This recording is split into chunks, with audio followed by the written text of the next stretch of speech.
Alright, so episode 6 na po tayo and sa amin sa Team Benkada, medyo excited kami na makita yung mga mag-audition pa pero at the same time medyo challenging kasi nga medyo napupuno na yung team namin.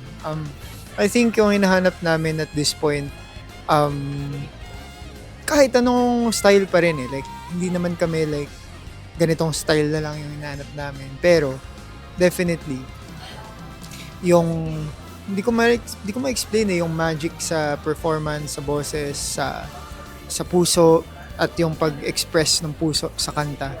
I think yun talaga yung defining namin ng Team Benkada. And so from the first contestant na napili namin hanggang sa ngayon sa episode 6, yun pa rin yung hinahanap namin. Syempre, mas tougher lang ngayon dahil mas patapos na yung pagbuo ng team, pero we wish everyone pa rin na mag-audition the best kasi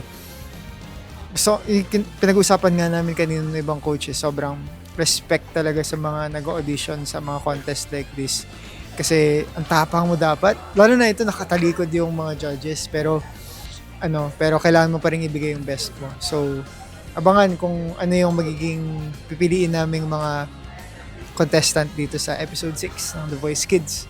Kung pwede lang, no? Pag kumakanta sila, sisilip na lang tayo dito. No? Parang, hello! Kasi blinds yun. Kaso, hindi na yan blind auditions. See you! See you.